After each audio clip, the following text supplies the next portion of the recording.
Welcome to Crypt of Fright.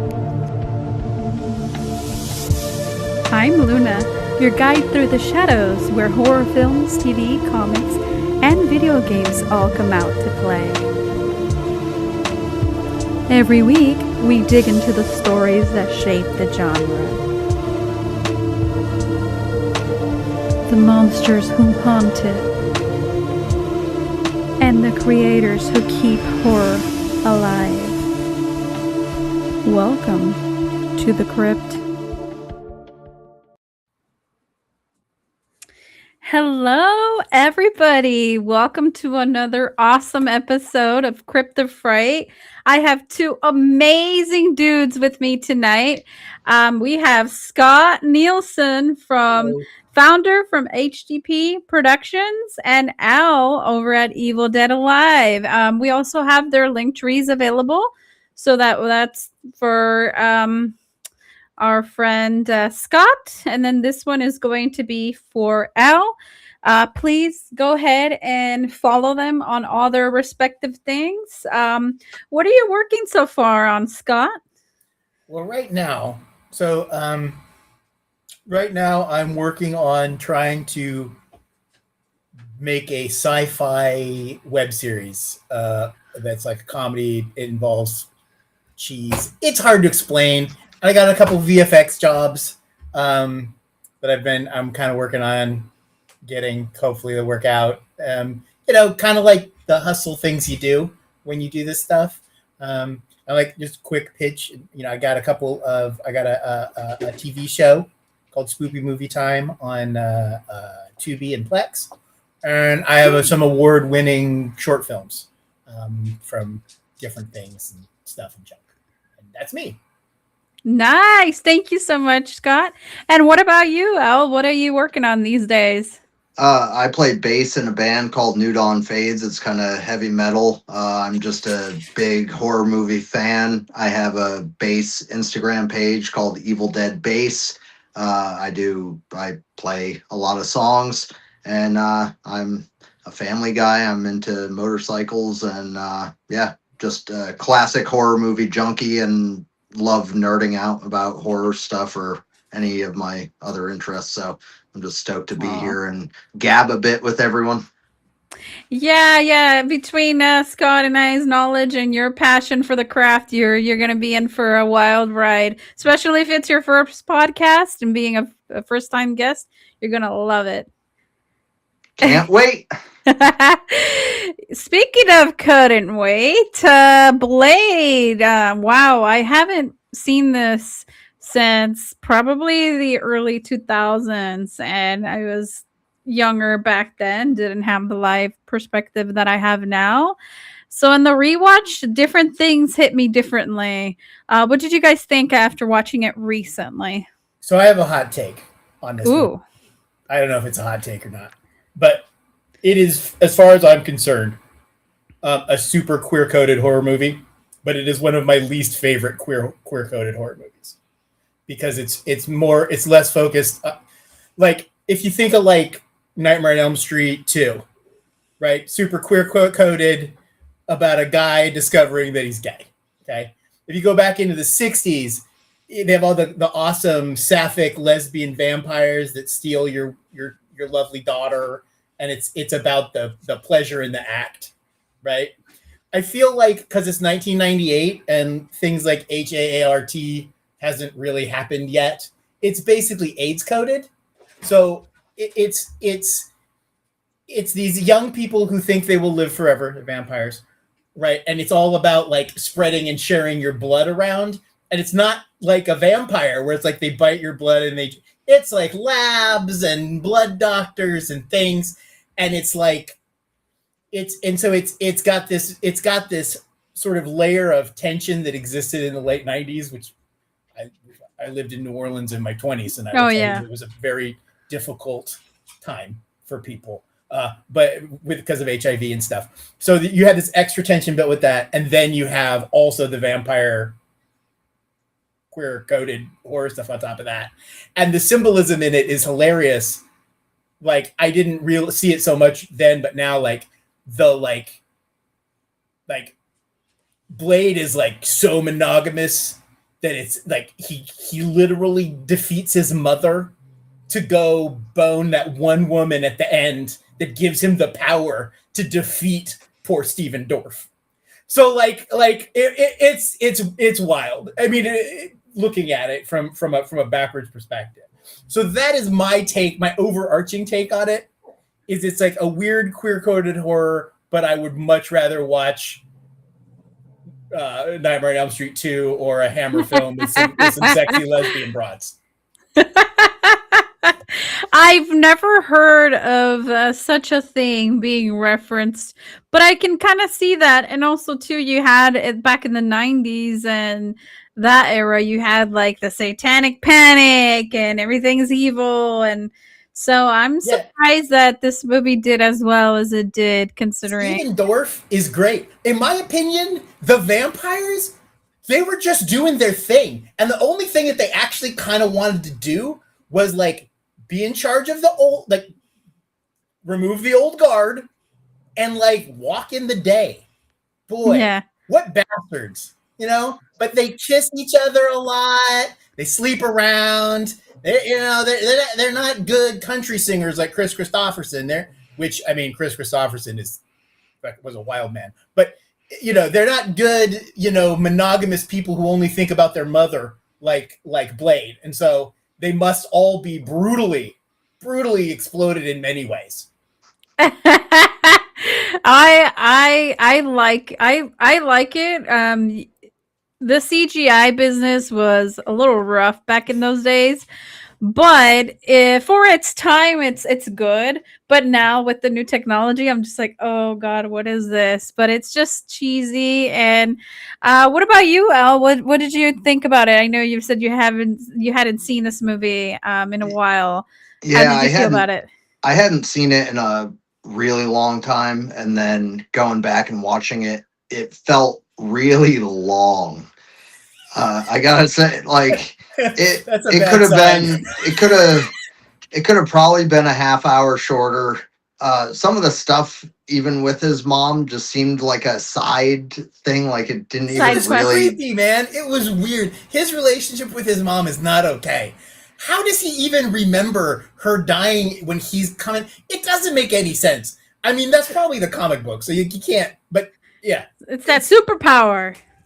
And the way some of that was edited and flashbacked and the cuts between them, some of it was really sloppy. But on a nostalgia thing, it was definitely a sign of the times. The intro scene with the dance club and everything. So many movies around that time had similar. AIDS coding. Though again, it's queer AIDS coding. What do? They go into a butcher shop and bathe themselves in blood.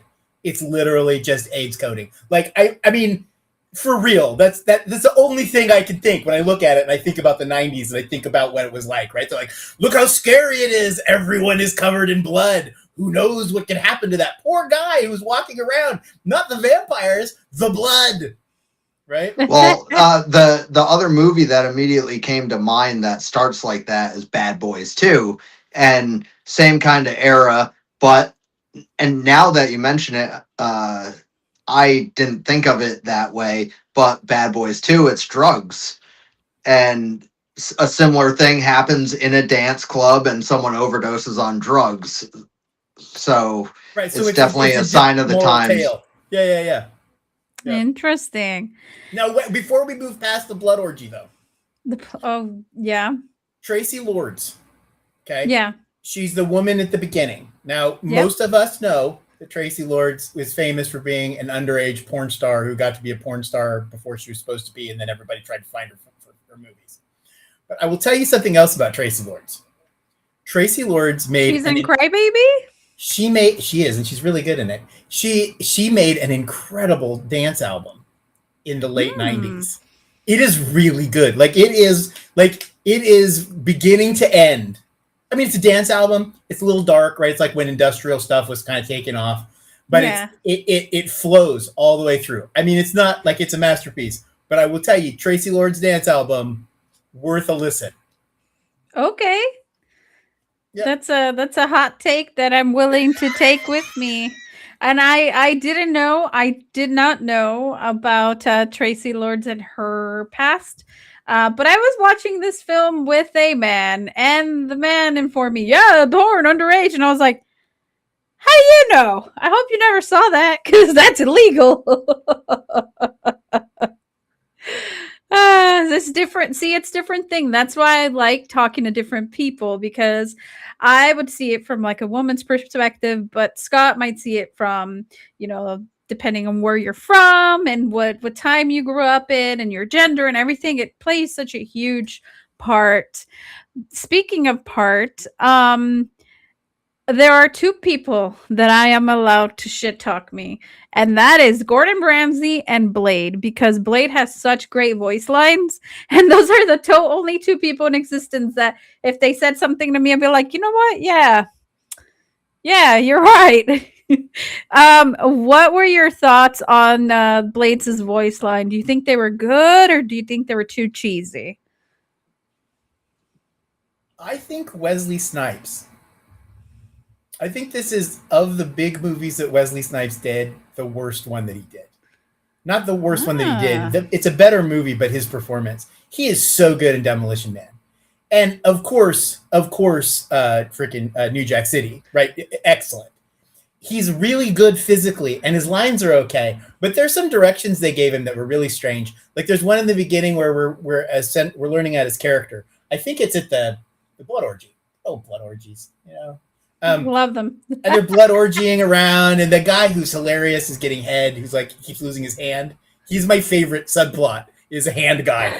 But they have him do this thing where he kills some people, does a thing and turns, and he gives this sort of goofy smile. And I think they even put in like a ching, and you can see his fangs. And I'm like, I don't know that I agree with this.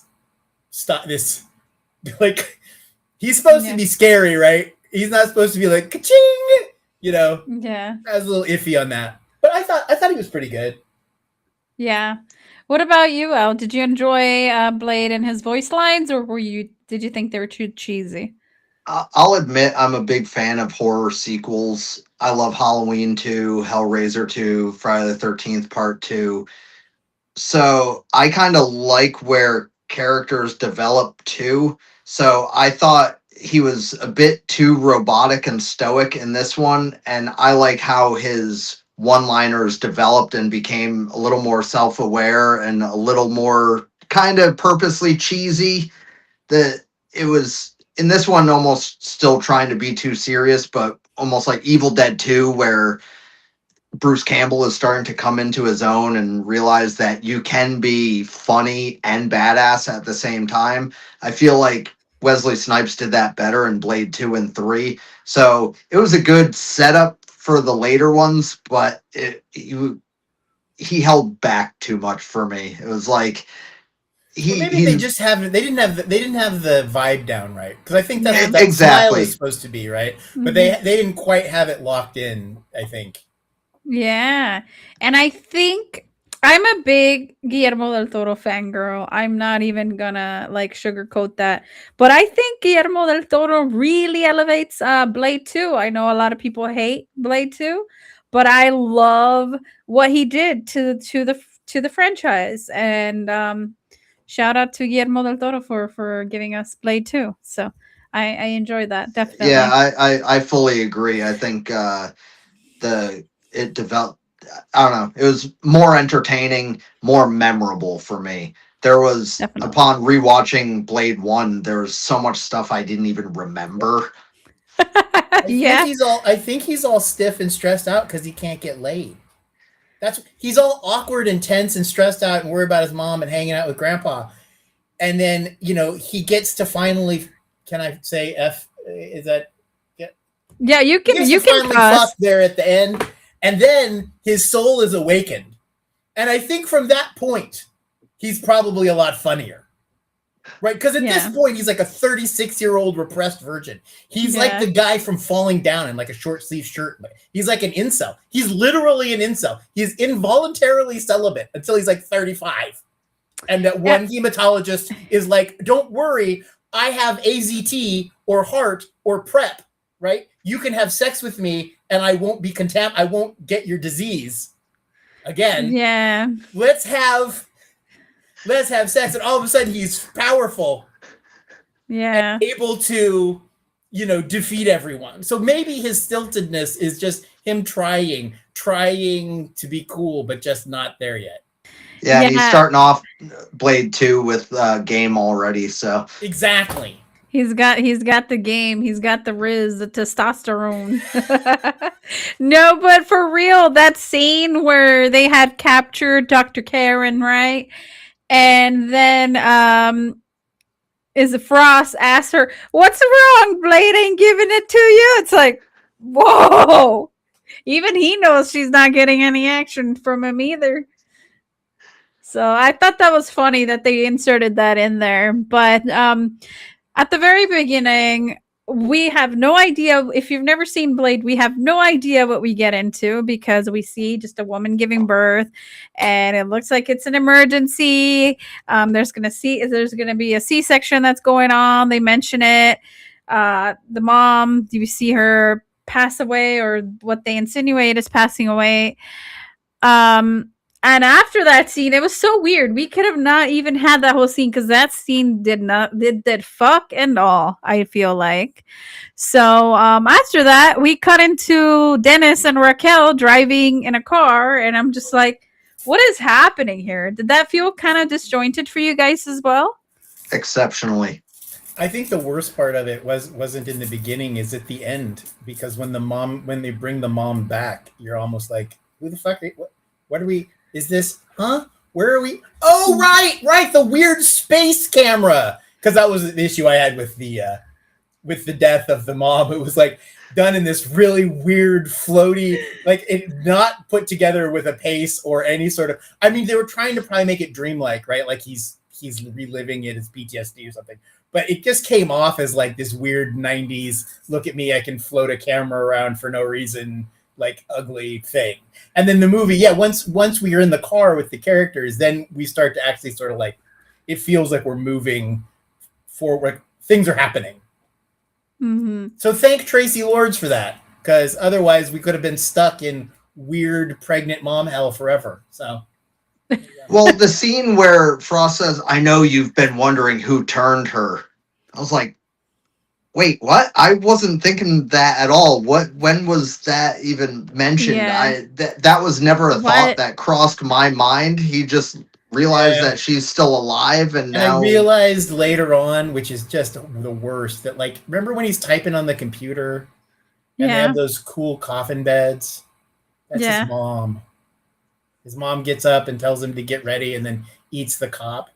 But like, it's so poorly presented that I didn't actually figure that out until I think the movie was over. And I was like, oh, it was supposed to be a big reveal. That's why we spent so much time opening the coffin, was for me to be like, oh my God, it's his mom. But I didn't even. We need a big banner that said Blade's mom.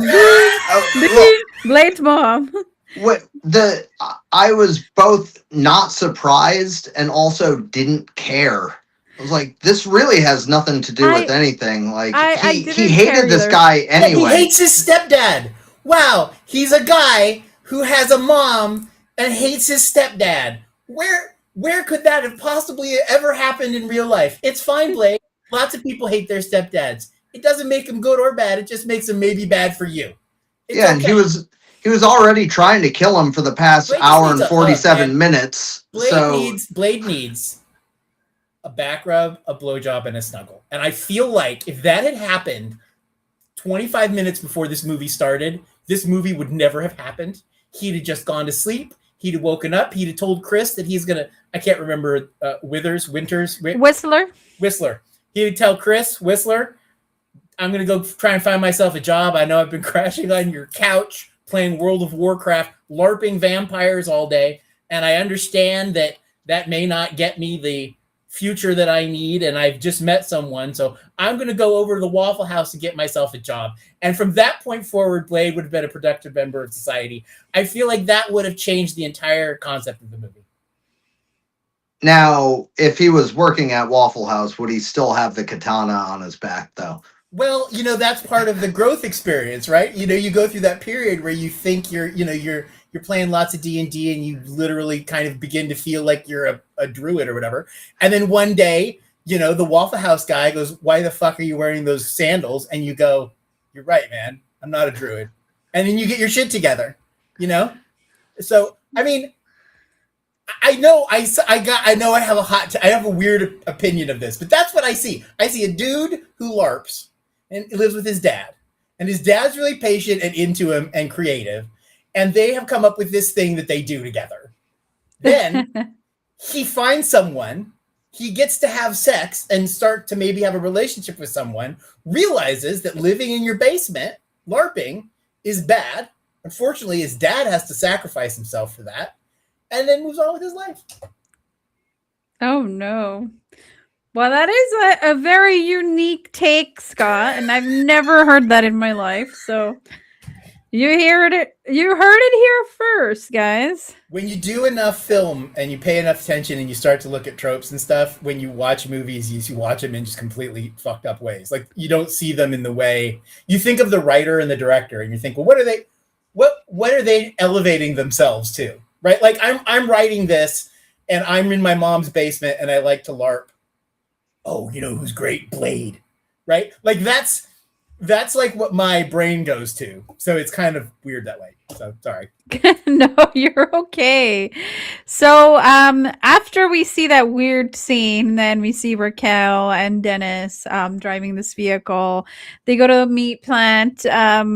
They enter a secret room in the meat plant, which happens to be a nightclub, which is a weird fucking place to put a secret nightclub, but whatever. Then they all get sprayed with blood, and they show up. They say hi to everybody, and then Blade shows up, and they call him a daywalker. And then Blade proceeds to kill everybody in a cool, awesome, epic scene.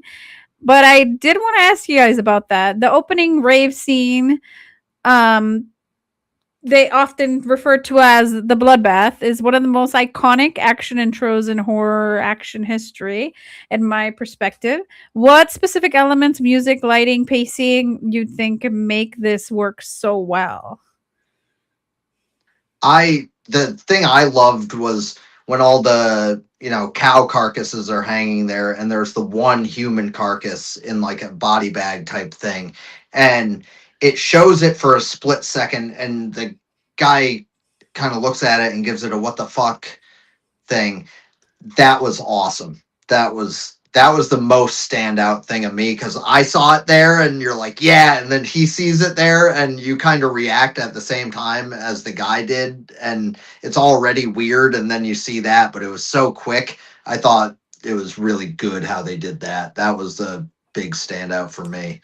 Yeah, that was a good sequence. This is funny, Al, because you just mentioned a filmmaking, a foreshadowing item, and I'm now going to mention a music item. So, like, in the late 90s, like, drum and bass was like huge, right? And it's really good for driving that stuff. Like, the edit, the drum and bass with to that edit is so good.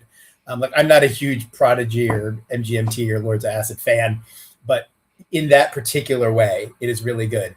I do find it very strange, though. Did you notice in the blood orgy that everyone's in the blood orgy except for Blowjob Guy and his two girlfriends? And somehow they're in there on the thing, sitting on a bench, no blood. They're blood free the entire time. I found that impressive. I don't know if it's a vampire power. I don't know if they there's an enclave, like smoking and non-smoking, right? Like foam bath, like foam party, and like not foam party right off to the side. But I thought that was kind of interesting. But yeah, I think the music really, really drives it. And also Wesley Snipes is an incredibly good physical actor. Oh yeah. I was like, whoa.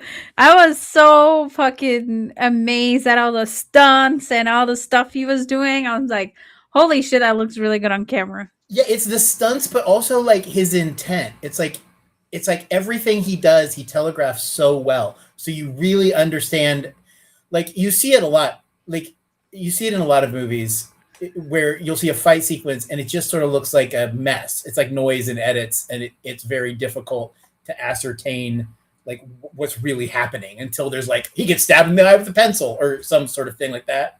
But Wesley Snipes, man, everything he does is so telegraphed and has so much intent. You just really feel everything he does. It's great. I would Definitely. actually go back to that with the editing, though. Yeah. He is great. Some of the fight scenes weren't necessarily edited great, where it was hard to tell what was going. Like the end fight scene where he's fighting all the guys are like, Yeah, and it the was, Bible it was the Bible room, like it was really cool with the things exploding, but it was a little confusing to look at. But I don't think it was in the blood orgy. I thought the blood orgy was like really correct. well, you everything. Yeah, I agree. Yeah, that scene they did a good job. I do agree with you, Al. Some of the scenes later on, the fight scenes were a little hard to follow because you're like, whoa, hang on, hang on, hang on, slow it the fuck down. Who are we fighting? Who's getting beat up? Let's Yeah, the and he does his fight scenes with such good intent. He had some really good finishers in there, and you wish you got to see more of those. You really didn't get to process some of, like, one guy lifted and he kicks him right in the balls while the guy's doing a split, and before you can even realize it, it cuts to 6 other things, and you're like, no, that really deserved more focus. I concur on that. So once Blade shows up to the scene, then we find out he's a day. They call him the Daywalker, and of course, cops come. Blade leaves, um, and the body.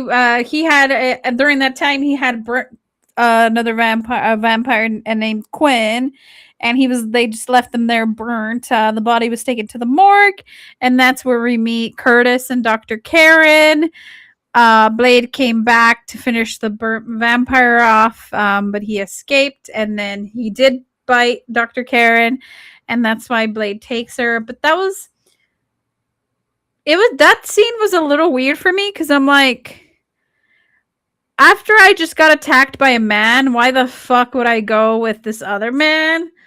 Like, why would I willingly go? Oh yeah, sure, take me. I don't care. He's got her in his arms, doesn't she? Doesn't he? She's not going by choice. He's scooped her up and she's semi-conscious. And he jumps out the window. He throws her out the window. I remember correctly. Yeah, he does throw her out the window. He throws her onto a pile of garbage across the street. Like, so bad that she wakes up with a dislocated arm and then has to pop it back in. Yeah, but that whole scene was so weird. She trusts him though. Well, that's the part that's weird. To me, not the part where he grabs, because she's semi-conscious, the things happen, she's in shock. This dude is like as strong as 9 guys, right? Because he's a vampire. He picks her up, they run down a hall, he chucks her out the window. Yeah. And then she's like, my arm. He's like, oh yeah, no problem, babe. Snap. Like, and she's cool with that. She's just like, oh yeah, you're so great. And that's why it took him so long to get laid. He had to find the right lady. He had to wait till he was 35 until he found a hematologist that puts up with being chucked out of windows. Now, it's okay. Now it's okay, yeah. Yeah. I don't know why she was so cool with him, but I would have been like, the fuck? You threw me out of a window? I don't want nothing to do with you, sir.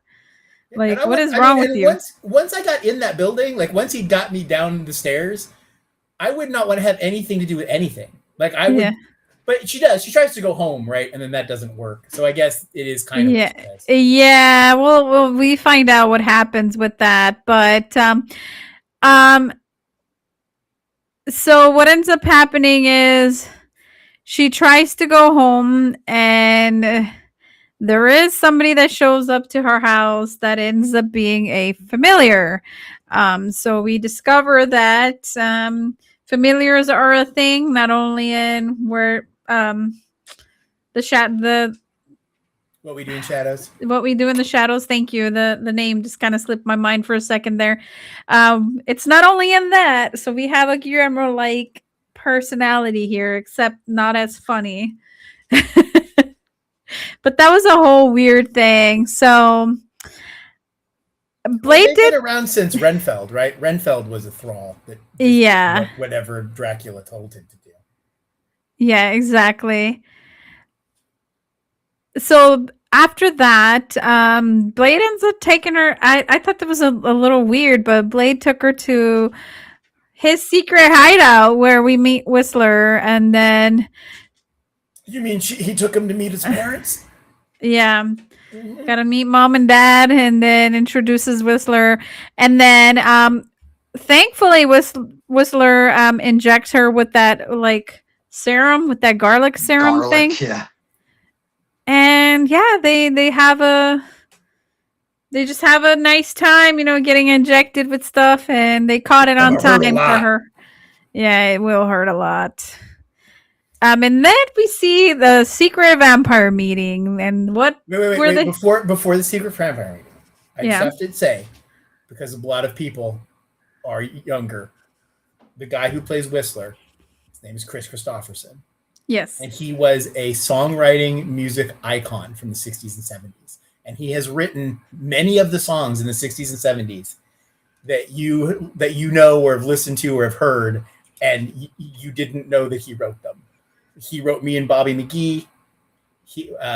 Janis Joplin. He wrote Sunday Morning Coming Down, which Johnny Cash made popular. He was a poet and a beatnik and a very, very cool guy. And he is often confused with Sam Elliott, which Sam Elliott is cool. Okay.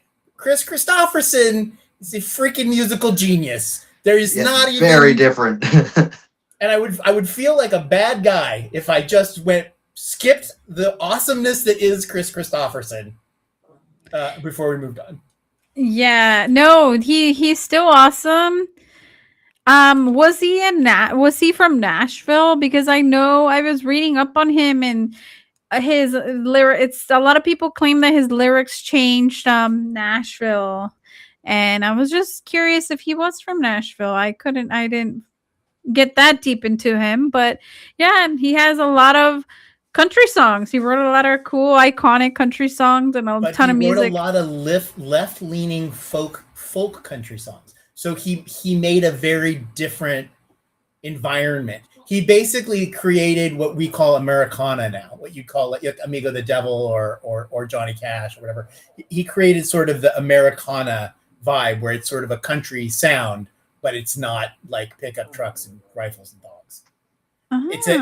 Yeah, and so that's why he's so kind of significant, right? Because he was like, look, we all are Americans, we all like listening to twanging guitars, but like, can we not talk about like your Daisy Dukes and And your trucks. glow bugs and and your beer in the summer or whatever, and talk about other stuff.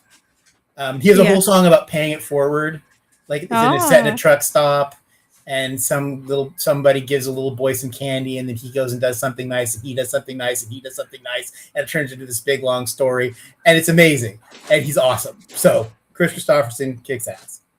Yeah, I see that. He's done a lot of awesome music stuff. So big shout out to him. And I think he did a good job in this. He even had the leg brace where you could tell this dude's been through shit, and he does a good job. He does a good job, definitely creating this role of Whistler. Now, something of note, I think it's around here where they start to go into details about what they do to combat vampires, and that stood out to me because this is where you learn that it's more of a biological thing, not a spiritual thing, where they say, it has nothing to do with holy water and crosses, it's all about garlic. And to me, this seems like the first kind of movie that really, or at least big movie that portrayed vampires in that different way, as like a biological entity, not a spiritual entity. You mean like a bloodborne virus that kills you? Exactly. So, and probably my favorite vampire movie is Lost Boys, and the contrast in that, where they throw the garlic at him and the guy goes, "Oh, garlic doesn't work, haha," and he says, "It's not garlic, it's holy water."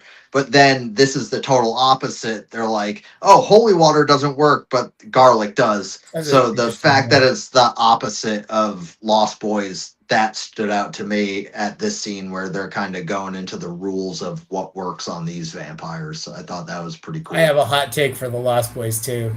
Grandpa was a vampire. Grandpa was clearly a vampire. Ooh.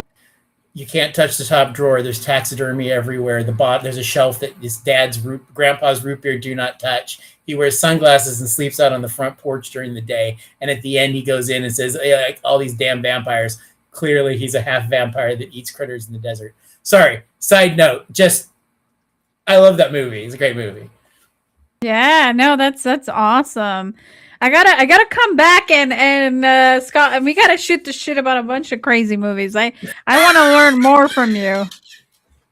I feel like that was a part of the movie that they ended up cutting. Like, it's so obvious to me that I bet you there's 3 scenes or something. There's a scene in there that just didn't make it on the floor where they literally tell you because it's so obvious. Sorry. So let me ask you guys this: aren't vampires allergic to sulfur?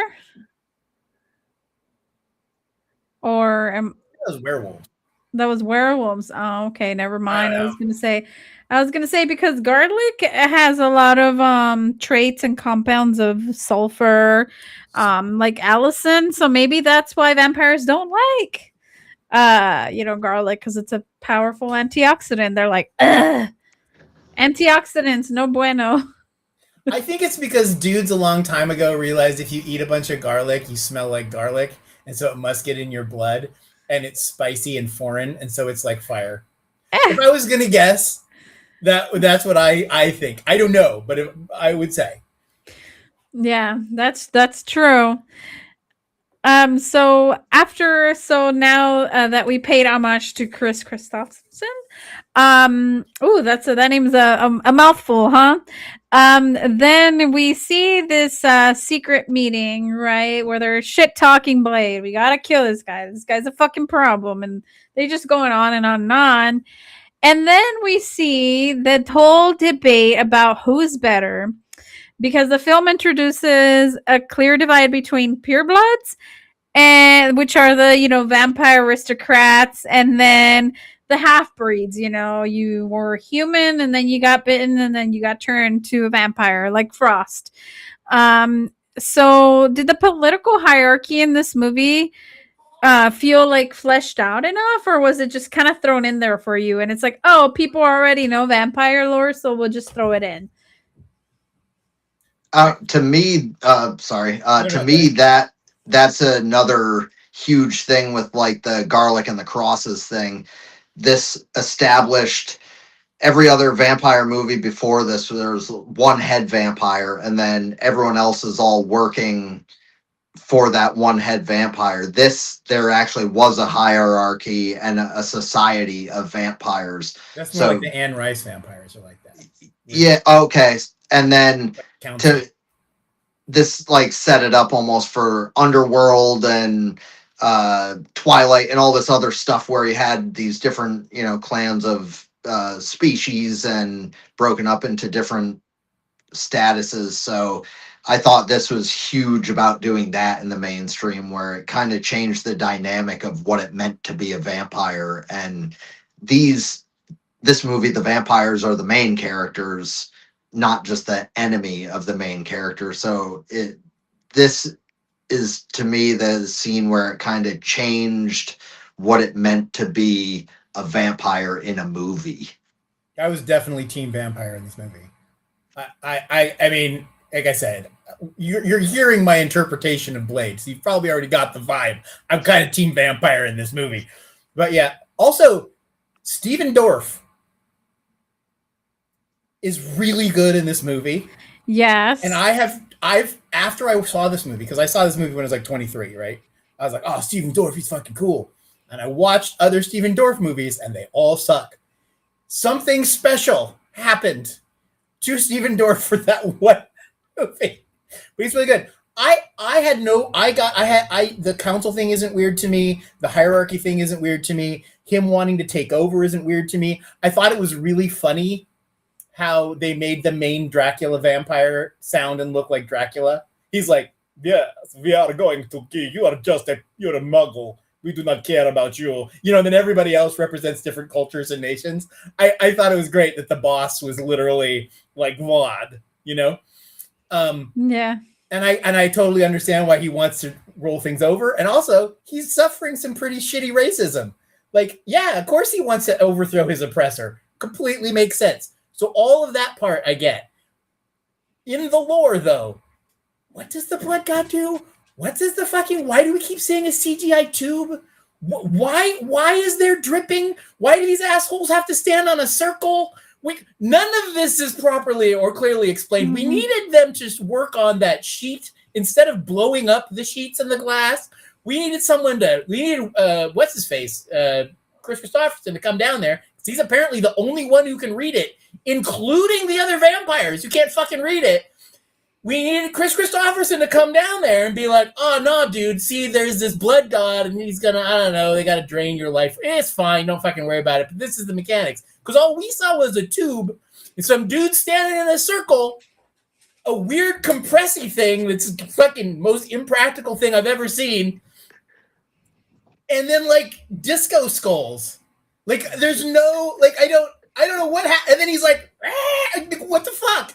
So that was the part I was lost. Like I was completely the subtext and the story and the structure of the vampires. They're all from different worlds. Very like Castlevania is now, right? There's like Chinese vampires and Greek vampires. All of that, sweet. But why the metal? Why the CG tube? Why the drippy on the head? Why is he going into a panini press? It feels like there's more effective ways to do that.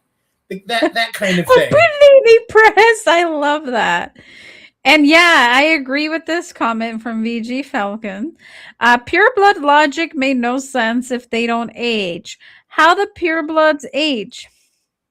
They say the only person in here who knows anything about vampires is the old not vampire guy. He says they age much slower. Because he says Blade ages the rate of a normal man. And the vampires age much slower. It's the only thing that he doesn't, his power is limited. Cannot do, ages. Yeah. That DNA is still human enough for him to age like us. The thing that just kind of just is like, this Frost guy is so obsessed with taking over and making everybody a vampire that I'm like, well, what about your food supply? If you convert everything to your cause, then you'll have nothing to eat. So it's like, wouldn't it be nicer to just have people willingly come to blood banks to give their blood willingly? They won't die. They'll just... I have to agree with this. There's a whole mechanic that's missing. And this is what I'm saying is like, this is where the whole, what's with the fucking tubes and the drips and the panini press? Because he's like, I can go in the day. Everyone will be a vampire. We'll all be able to go in the day, and it'll be the next evolution. So, like, maybe they wouldn't need blood, right? Like, it's not very clear. That's what I'm saying is it doesn't really do a very good job of explaining what his motivation is, like, what that motivation is. There has to be a reason, but, you know, he's a tech bro, so he's kind of a douche. He's like in his 20s. He's a tech bro. He's ambitious. He thinks this is going to fix everything. He's like it's like a Zuckerberg or something. He's like, oh, this is going to be great, and then it turns out that it's not. Or maybe, who knows? Maybe it would have been amazing. We'll never know because he did. Because he got fucked up by somebody. And I guess that kind of almost sums up my stance of this movie. And it's so influential because it does introduce all these other concepts to the whole vampire horror movie thing, but it also didn't think them out very well at all. So a lot of the concepts are really cool, and it's, oh, wow, it's really cool that they thought of that, but they didn't really develop it, and they just threw them all in there. So it inspired a lot of offshoots, I feel like, but its delivery itself wasn't very... Because what was that movie Daybreak, or was it Daybreak, where pretty much the vampires have all taken over the earth and there's only a couple humans left, and they keep them, you know, they're trying to distribute the blood from a few humans to the entire society of vampires. I might be wrong on the Could be. title, I was but imagining Yeah, more but- like Omega Man, or whatever the Will Smith version of Omega Man. I Am Basically, Legend. I Am Legend. Yeah, where everybody's essentially just now something else. Yeah. Right? And we could hate that, right? Like I could be like, up on top of my rooftop screaming at them, or I could not be. And I could be like, the question becomes like, when you are the last 4% and everyone else has become something else, are you growing with them? Is their thing growing, or is it not growing? Like, it's just like getting older, right? It's like, do you try and listen to the new hip kids, or do you decide that I'm doing the right thing, right? So if everyone is a vampire, I mean, they don't look unhappy. They look like they get lots of nookie, and they live on rooftops, and they hang out in pools. And except for that one fat bastard in the basement, everybody seems she was really struggling. But everybody else she needs some GLP-1s. But everybody else gonna be fine. Gonna be fine. Yeah.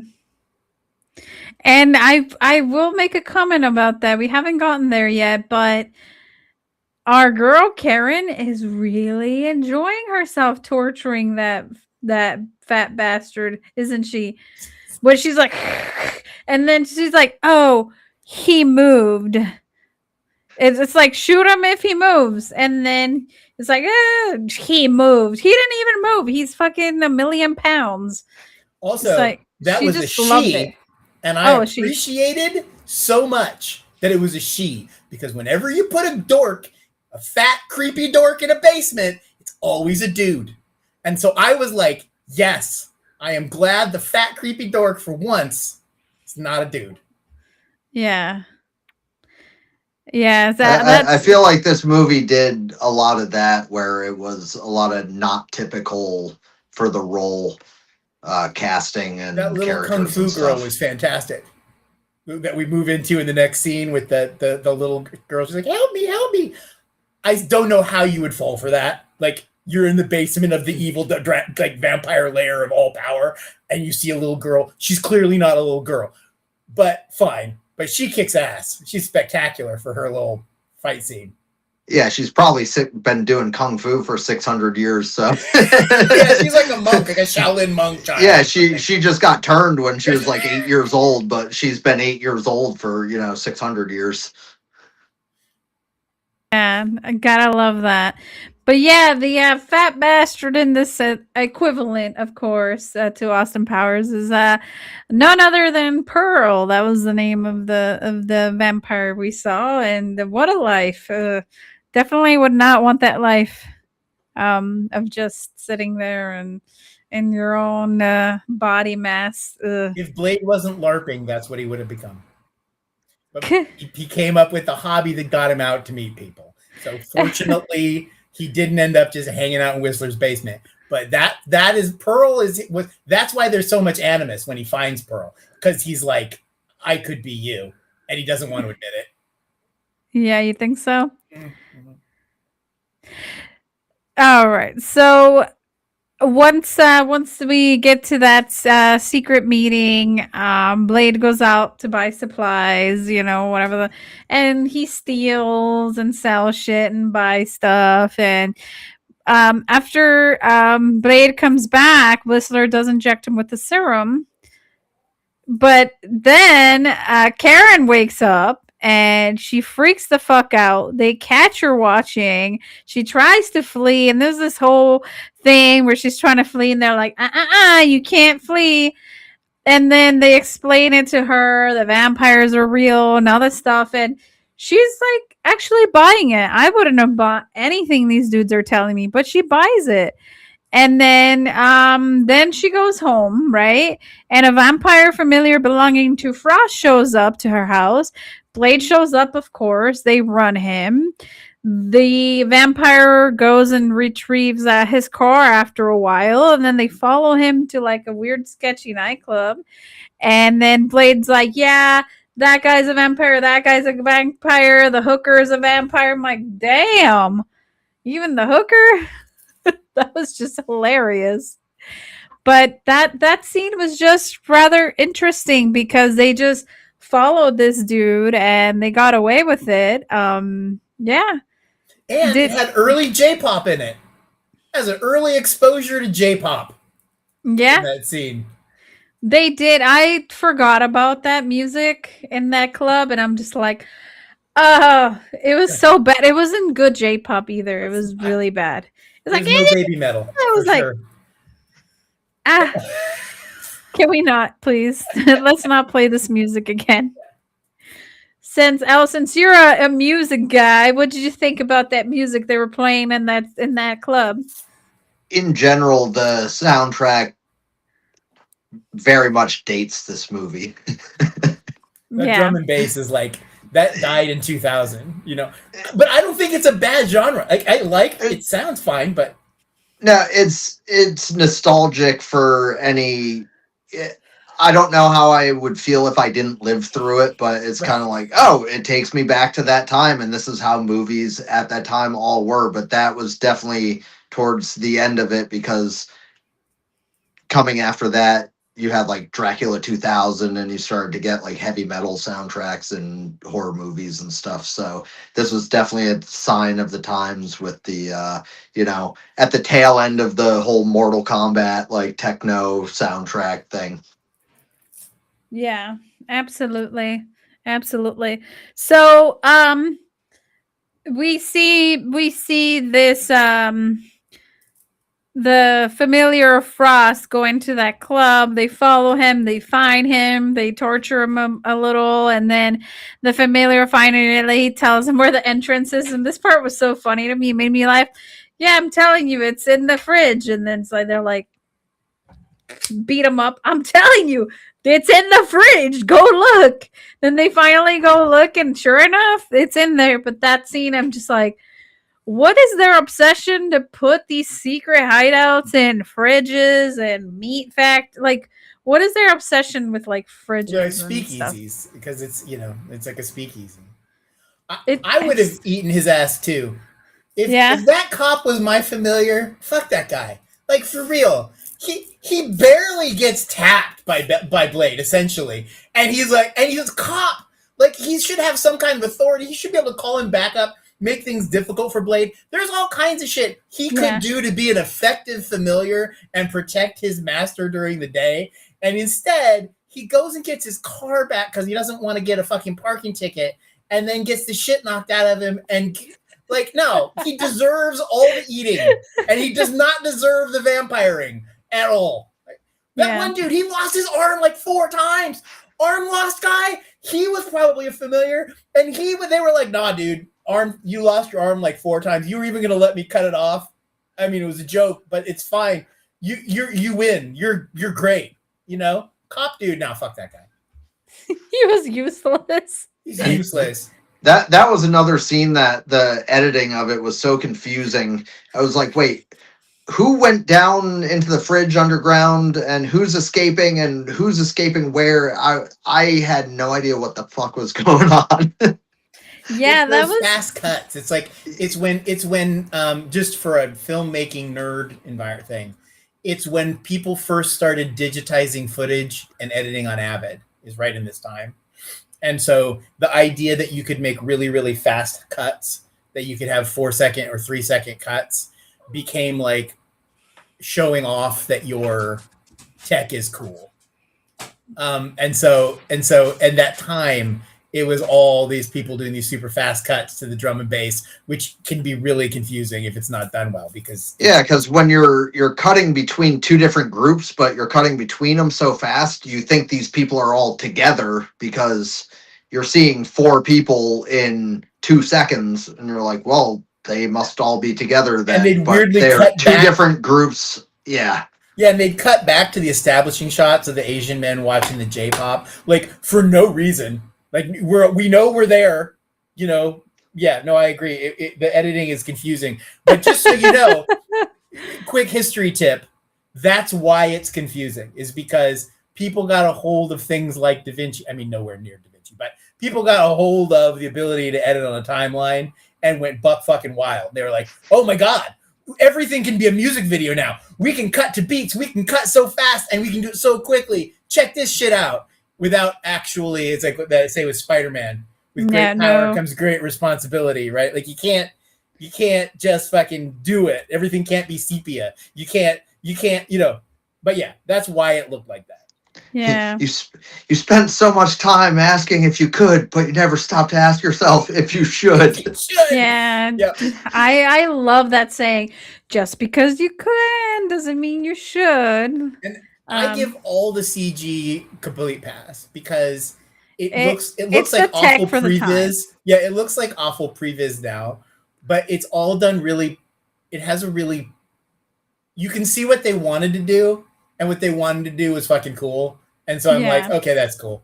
Like it's good. It's got charm to it, just because of the time. That's the technology that they had, and they gave us what technology they had, and that's why it's got that nostalgia charm. Like, yeah, we can laugh at it now and go, oh man, that's CG back in those days. But you wouldn't laugh at it and go, oh, that CG sucks. Like, if somebody were to put out Blade in the way it is for today's time, it'd be like, what the fuck are you doing? When the little skeleton man jumped out of the giant skeleton man, that sucked. That should have been anything but that. Now, once they're flying around and having like a disco beat up orgy attack dance on the guy, that was fine. But when the little Scotty man jumped out of the big Scotty man, that was lame. Other than that, I was weird. Cool. I was cool. Yeah. When the guy's hand gets knocked off in the subway and his face gets run up against the thing, it looks bad. But I absolutely got what they were doing. It was absolutely cool. I was down. It was fine. Maybe the little men climbing out of the other little men was not as good as it could have been. But at that time, they also, it was the thing that Jurassic Park did too, where they mixed it with practical effects. So now looking back at it, in hindsight, it's so primitive. But at the time, you didn't really notice because there were so many practical effects too. So it wasn't like, whoa, that's CGI. If they had a practical little man crawl out of a latex little man, and then had the CG little man fly around and attack Steven Dorff, I'd be down. That was the one, because I'm like, this is just, what are we doing? Did we just run out of money? Did we not have the money for the practical for this? Did somebody convince somebody? Somebody lied to somebody, didn't they? They went, oh, now we can have him crawl, the skeleton will crawl out. It's going to be it's not cool. So cool. Yeah. Yeah. They got an intern in there, and that was the intern's like, oh, I got the thing that's going to get me an A. Yeah, it other than that, though, I was good. It was good. And you're right, the practical effects really do help sell the others. The subway stuff, right, I totally was cool with the shitty CG hand because all the rest of it looked so nice and complicated. Yeah, it looked good. Yeah, exactly. So after we see, the Frost familiar tell them, yeah, go in there. That's where they go into the entrance and they enter the archive. The Frost familiar goes back to tell Frost what happened and ends up getting killed. Finally, oh, fuck that guy, for real. Took long enough. Also, there's a teeth count question, because some vampires have like teeth, right? Yeah. But Steven Dorff had like teeth. When he eats the cop, he's like, ah! It's like a whole thing, and everybody else just has like fangs. That's probably his thing. I don't know. Maybe he's just become animalistic. It breaks the rules. Like that. How does he get extra teeth? What does he do? What did he get? Did he get a buff? Did he how did he earn an extra teeth? Is it good to have extra teeth? Just saying. It was. He looked cool, but it didn't quite match all the other vampires. Maybe they were trying to distinguish him, that he's different from the others. Powerful. Well, I think giving him the name Deacon does that, right? Because that means that he's an acolyte of the church, right? Mm-hmm. He's like the right-hand man of the church, but they make it his actual name, Deacon. Yeah. Right? So yeah. So he's special. We don't know why, but he's special. Yeah, he's a special, all right. I'll give him that. How the fuck does he get that vampire guy out there on the sun? How does he do that? I don't mean like he's wearing a helmet and everything, that fine. But like, is he like, hey, Dad, you're going to come out to... No, and why couldn't... Apparently, he could have done that at any time, because there's not even... He's just out there on the beach getting cooked. Like, there's no... Did I miss something? I guess is what I'm asking. Did I miss... Did I close my eyes? Was I no. Picking, pulling a toenail? Like, where did he capture Dracula to take him out there? And why did he not do that way before? when he could have done it. Again, it this wasn't is the a right movie. This is a movie of a lot of. Did I miss something? Like they're referencing something here, and I it's don't like when know they're like, where that's coming from. they're like, Daywalker, Daywalker, if only we could walk in the sun. Daywalker, we're trapped in the caves. Daywalker, Daywalker. And then like Steven Dorff comes out, he's like, hey, it's daytime. Bet you're shocked to see me, bro. And it's like, stick to your rules. Stick to the fucking rules. You have rules. Follow them. You established them. No crosses. No holy water. Garlic. Silver. Fuck yeah. I'm down. Great. Can't go out in the daylight. You cook like a little canoe unless you're wearing a motorcycle helmet. Fine. No, you don't get Vampire 9000 fucking sunscreen. That doesn't... You're breaking your own rules. I'm supposed to... His dream is to walk in the sun. Fucker's just walking in the sun. Anyway, what are we doing? SPF 1000. Well, yeah, but that's fine. That's like, you're missing your leg. You put your prosthetic leg on. It's not that big a deal. I want SPF. What the fuck sunscreen? I like that. I like that comment. That was a good one. But yeah, that was a little rough, and I don't know, that scene just went off the rails, definitely. But going back to where we find Pearl and the fat vampire, which the fat bastard in the basement was named Pearl out of all things. Definitely round. Round and white. Yep. Pearl tells Blade about the archives, not by choice, but because they're decided to torture Pearl, and so Dr. Karen ends up killing Pearl, and she seems to enjoy it, like I was mentioning earlier. So then there's a little girl, and Blade decides to chase the little girl for whatever the fuck reason. And I did notice that Blade did have a soft spot for children, didn't he? For some fucking weird reason. Because when Deacon is holding a hostage, he's not holding hostage a woman, a man, a boy, a little boy. It's always a little girl. So, I mean, I think he's supposed to have a soft spot for all humans, except for apparently that one cop. But fuck that guy. Like even the cop, he doesn't kill the cop either, right? So he's clearly like, humans good, vampires. We got to chop them up into little pieces. Yeah, we don't have to do that. We have to just sort of lightly touch them with our cool katana, and they turn into soot. Yeah. Cool. Yeah, so after that kind of happens, he finds a little girl. Blade gets ambushed by Frost's vampires, and then they tie up Dr. Karen. A bunch of shit happens, and then out of nowhere, our good old boy Whistler comes to the rescue. Right, so he breaks shit. That was a fast scene. It was just like boom, boom, boom, boom, boom. And then somehow we ended up in a subway. It was just so quick, and I did not like the pacing of this. It was just in your face and too fast. And we end up in a subway. We have that subway confrontation, and then Blade gets in the back of the train car with Karen, and then same thing that happened to Blade. Now Karen gets to do it to him. Blade's shoulder pops out. She resets his shoulder. That's and dating. Then that's dating in their world. Is so shoulder dislocation and resetting. Yeah. Hey, I reset you. You should reset my shoulder. Now it's time for me to reset your shoulder. It's kind of a weird thing, but okay. I guess if we're gonna do this, right? I gotta say, their charger is so much cooler than Dom's. No one's gonna agree with me on this. Yeah. But I love Blade's charger way more than Dom's. I know they're both about family, but I gotta say, family of Dom's Blade's charger. That car, sweet. Yeah. That is a very sweet car. I like it. Blade has a really badass car, and I didn't know how the cop guy didn't realize they were tailing him, especially the way that scene was cut when they're chasing the cop guy. Yeah, scary dude in a scary car is following me. And he's got a V8 like super revved out, Like you didn't notice that thing was following you?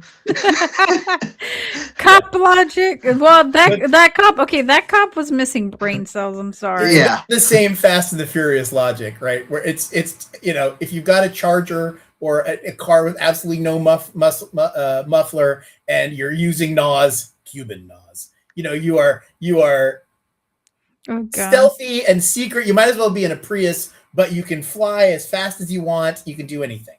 So I think that's the rules. It's following Fast and the Furious rules. That Charger.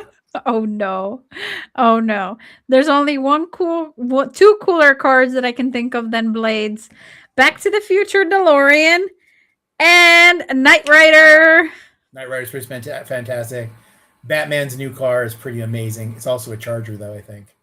Oh, Yeah. yeah. The black Cuda in Phantasm. Phantasm. But the first Cuda, the one from the first movie that they Yep. never were able to get back, that car is amazing. Yeah. Also, the Nice. hearses are pretty great. Yes. Nice. We can have a whole episode on horror cars. Oh. The car, the The- Wraith, Yeah. Christine. Like you could go on forever. There's a new one that's called like Blood Hybrid or something about like a Prius that eats people at a police station. I don't know. Yeah, What the there's all fuck? kinds of options. If you're trying to have a 8-hour episode, I could just go on and on. Yes, nice. So after we see Karen reset his shoulder blade and Karen go back to their hideout, Whistler explains to Karen about Blade and Blade's. We learn when we learn, like an hour into the fucking movie, we learn that Blade is immune to garlic, sunlight, and silver, and has a human lifespan. But the down effect is that he has a thirst for blood. Yeah, I guess, and Yeah. Blade doesn't like that. Blade also does have vampiric strength though, and the serum is stopped. Supposedly it's stopping to work, so they're gonna have to come up with a cure pretty soon here. And Sweet love. Deacon Frost kills the vampire elder Gitano Dragonetti. This scene was fucking. Let's talk about this for a sec because he got him killed by having him dragged to a desolate beach at dawn, pulling out his fangs and exposing his body to the rising sun, and that caused him to violently explode, which was pretty interesting. What did you guys think about that? I thought like all of that was cool. I thought that was completely badass. I just don't know how the fuck he got there and why he didn't do it earlier. Like I don't understand. It's just they just cut to what must have been an epic battle, right? Like where all of his clan got together, snuck in, abducted Dracula in the middle of the night, drug him out to have his little monologue. Like that seems like that might have been one of the coolest parts in the movie to see. But instead, he's just there. But I love the monologue. I love how also he gets to be like, yeah, well, you've never even seen the fucking sunrise. And then, because you, like, he gets an opportunity to sort of like, it helps the audience relate to the character because he deals with the sort of the muggle racism, right? He's like, look, you think you're so great. You've never even seen the sunrise. Fuck you. Yeah. Right. And I thought that was kind of cool. Yeah, I think I know what's going on, to be honest. So let me maybe let's see, Scott, if I pick your brain a little bit on this. So Deacon doesn't kill Dragonetti too early because then the other vampires would go, oh shit, you killed our high guy, then we're gonna have to come after you. So he had to keep him alive long enough, and right as soon as he was gonna get the last piece of which would have been Blade's blood, that's when he can get rid of them because then the others can't retaliate because he's got the last take piece. Them all out too before they can strategize. That's how I felt that, but they didn't explain it. I just insinuated based on he probably wanted to keep him alive. I've seen enough the mechanics of it. movies. He's a fucking 9 bajillion year king vampire. How did their scrappy little asses just grab him and leave him out in the sun? Like how? Yeah. How did that work? Yeah. I don't know.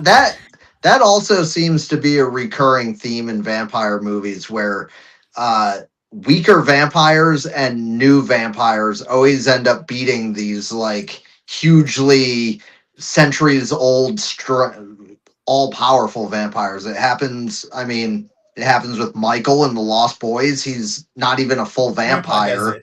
Grandpa does it. and And he does it by surprise.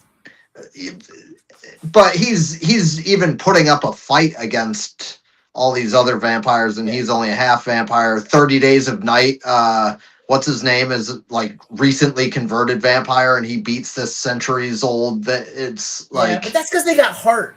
Because we're supposed to be rooting for them, and that they have heart, and they've got better stakes, right? Because the concept of vampires is that they don't have stakes. We call it souls, but in a script, it's stakes. They live forever, so they don't have a reason to give a shit, right? Other than their own self-interest. So the reason why Michael could hold out, though he loses, he doesn't win. Grandpa wins. He gets his ass handed. True. And the reason that the 30 Days of Night guy could do it, these other guys, is because they're main character heroes, and they have stakes. They're trying to save their family. They're trying to redeem the loss of a loved one. They're trying to do something that, whatever. This guy has the same stakes. The only stakes he has against Dragonetti is that the guy's a racist asshole and he doesn't appreciate it. Other than that, there's not really like a. Well, I guess there is, because he wants this whole universe to become. He wants this vampire world, right? So his stakes are, if he can get rid of this guy, then he can change the entire. He can create OpenAI. Yeah. No, literally Dragonetti told him, we can't do that. That's been our way of our life. You're stupid. This is how we lived for a bunch of centuries. Why do you want to change it? This has been working for us. We gotta keep living in the shadows, but and hunting in the shadows, but you want to bring it to the daylight. Like, what the fuck's wrong with you? They had a lot of conflict of interest, because one of the vampires wanted to be underground, low key, keep everything secret and underground, and there was Deacon, wanting to bring everything to the surface. It's queer coding. It's queer coding. It's the older guy who doesn't want you to get out of the closet. Everything is fine. We've all been doing things the way we do it. If people start dating different people and everybody knows about it, then it's going to become a whole big mess. And if everybody is having sex at this time with all of this blood, then everyone is going to get HIV and everyone is going to die. And so we want to make sure that we keep our secrets to ourselves and we don't share that outside the world.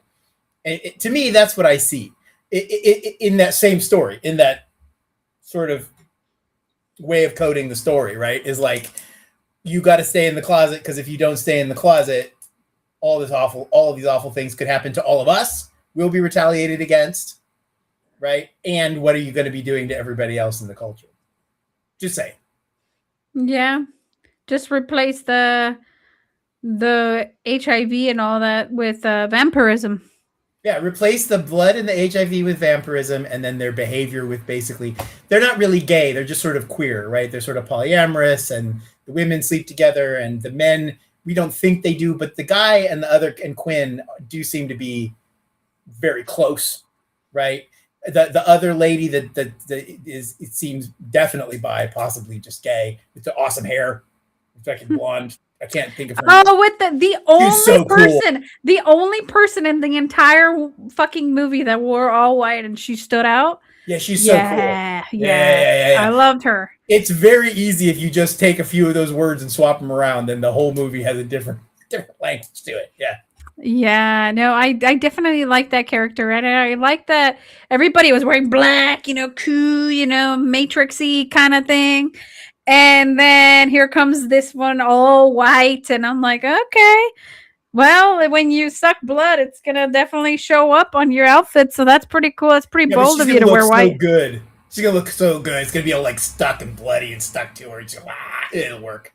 It'll work for her. and to your point, while it doesn't seem that long ago, like the 90s are such a kind of modern time, the whole closeted thing, that it's really come a long way since then.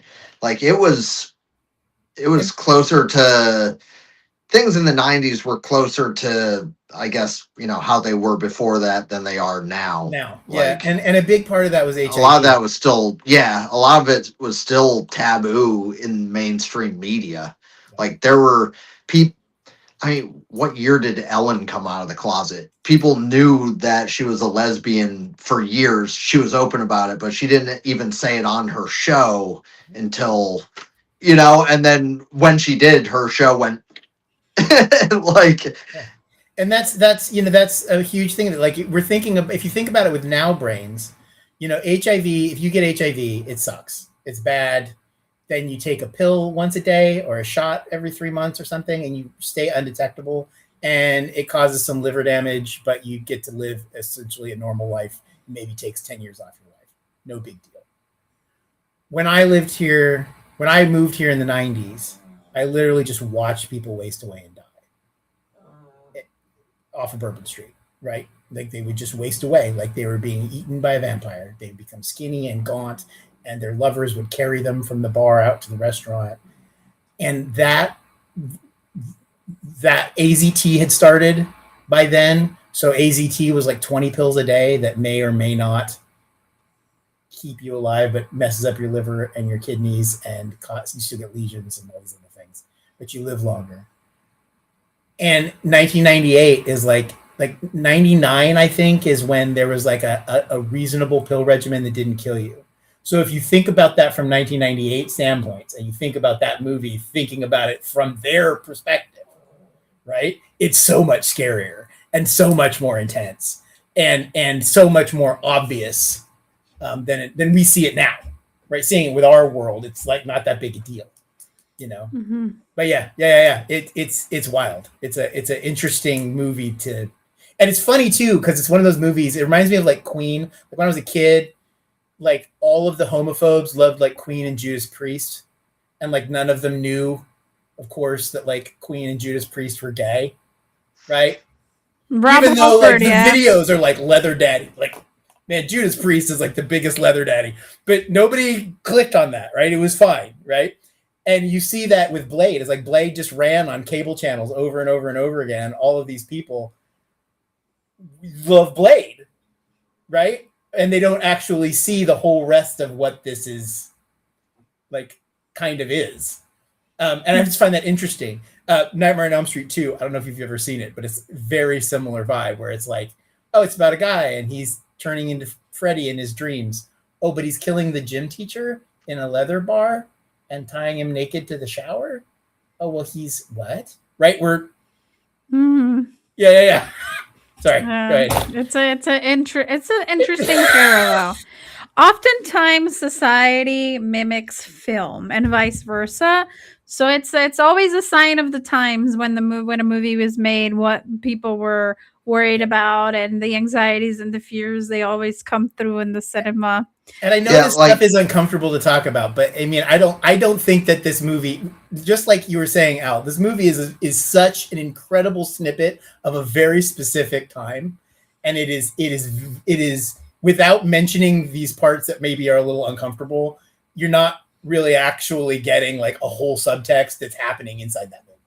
So I just feel like I really wonder how someone under 30 would react to seeing this movie for the first time now. Blood Orgy Sexy. Blood Orgy Sexy. It's a vampire. Because it's just not in your head. And if it's not in your head, it's like, well, it's a drug and you take it and it makes you a vampire, not a vampire. Nobody's thinking of PrEP, but that's essentially what they're talking about, right? Because she's on PrEP, basically. Yeah. Yeah. Okay. That's an interesting parallel. You don't think about it. I was very young in the 90s, so I won't age myself too much, but I was born in the 90s, so yeah.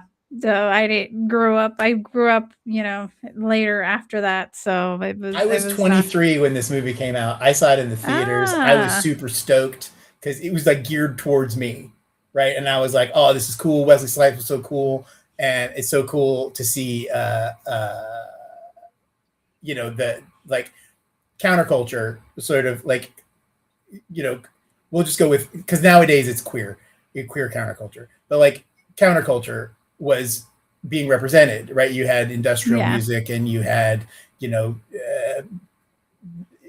the concept that non-monogamy isn't really necessarily that awful concept, and because the vampire sort of represented all of these counterculture things that we were, right? So it was very cool to see it represented in film. Exactly. But yeah. And I was a teenager, so it was like pretty much target audience too. Yeah. But where I was the target audience, where all the metaphors and representation stuff like totally over my head. It was just like, whoa, right. Tons of blood and a sword. Cool. They were straight up just trying to tell me not to sleep with too many people or I'd get AIDS. That was literally what they were trying to tell me while I was watching the movie. They were trying to tell you that too. I don't know if you caught it, but that's what that was the message. Don't sleep around. You want to find one nice hematologist doctor lady, and that's it. Yeah, I was more cool, wear a bunch of leather and buy swords. Fuck yeah. And I was like, let's wear a lot of blousy shirts and fuck people. See? So yeah. And I was 5 at the time, so I none of those thoughts were in my mind. So yeah, definitely a lot of different opinions, and I love the collaboration here. So then we see, after the whole violent explosion, we see Karen take blood sample, because she's trying to experiment and trying to figure out a cure still.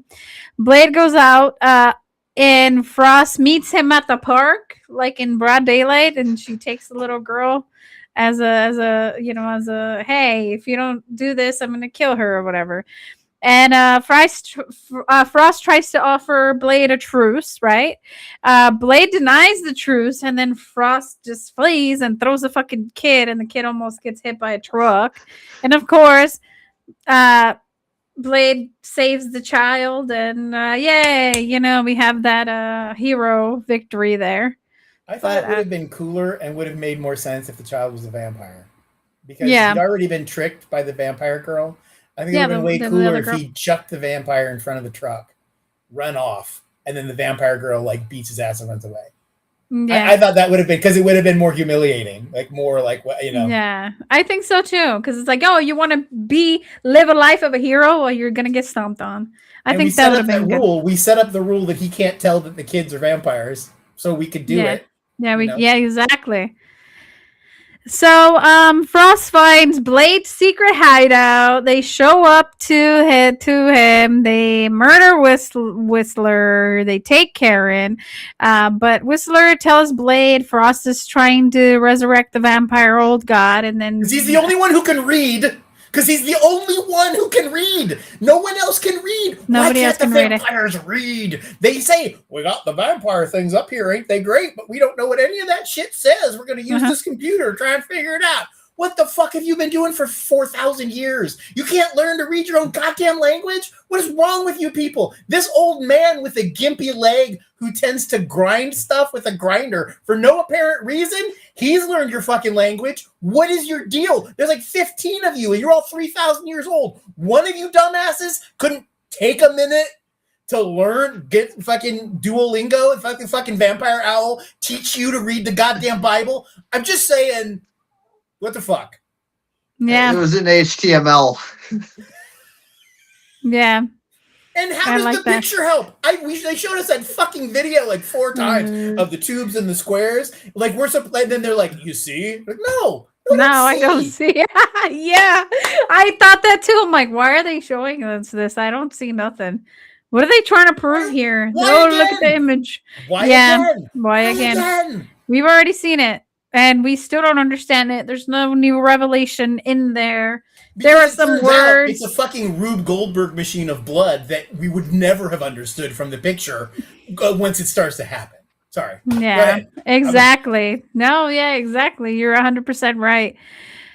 So after Whistler tells Blade reveals the big secret, we realize that Frost needs Blade's Daywalker blood to summon the vampire old god. We see Whistler shoot himself as he doesn't want to turn into a vampire, and that scene was actually pretty sad. That was another thing that pissed me off. Yeah. I'm gonna tell you, if Blade kills people, kills vampires, and does these things, and his poor dad is that fucked up. This is from a dad's perspective, as somebody who watched it and watched the thing. Blade should have ended him. That was cruel, and it made him die alone for literally no reason. For no he could have reason. held his hand and told him that he loved him and put a fucking bullet in his head, like somebody in that universe would do. I found that to be cowardly and awful, and that he just walks away and we hear the gunshot really made me like Blade even less. I was like, what a fucking pussy. Yeah. He couldn't. It kind of reminded me of, when you go. I know this is gonna get real dark, but I apologize. But Okay. when you go euthanize your animal, you stay with them and you hold them. Yeah. You don't just go, yeah, nurse, go. I'm leaving because I don't want to see my loved one die. No, it's not about you. Sit there. It's scared and it's tired and it needs your help. And he was scared and he got tortured to death. By these vampires. For him. And he can't even fucking do what he does professionally. Yeah. To his dad. Yeah. He knew a quick way to take him out, and he just said, nah, bye. Yeah, it's too hard for me. You mean nothing to me. And my problems. Yeah. Woe is me. Yep. Woe is me. But such a tough guy. Sorry. Just saying. No, I didn't like that. That bothered me a lot. That reminded me a lot of like, hey man, it's like it reminds me of like the other zombie movies too, where you go, oh, I want to be the one to kill my parent or whatever. And it's like, or if your parent has a wish, like, no, let me shoot my own self, then you honor their wishes. But he didn't care. Like, yeah, and they make it hard. They make it a hard decision in the zombies movies. They usually wait till they turn. They're like, if I start to turn, then do it. Yeah. And it's hard for them to do it. But just like any other compassionate human being, in zombie movies, they do it. Mm-hmm. Why couldn't Blade do it? Because he's a little bitch. Just kidding. He's a little bitch. Yep. I don't like Blade. I'm on Team Dorf like 100%. So Team Dorf. I'm on Team Old Vampire God. Yeah, I am. I am on Panini Press. I'm on Team Panini. Yeah, me too. Me too. What team are you, Al? Team Peter from What We Do in the Shadows.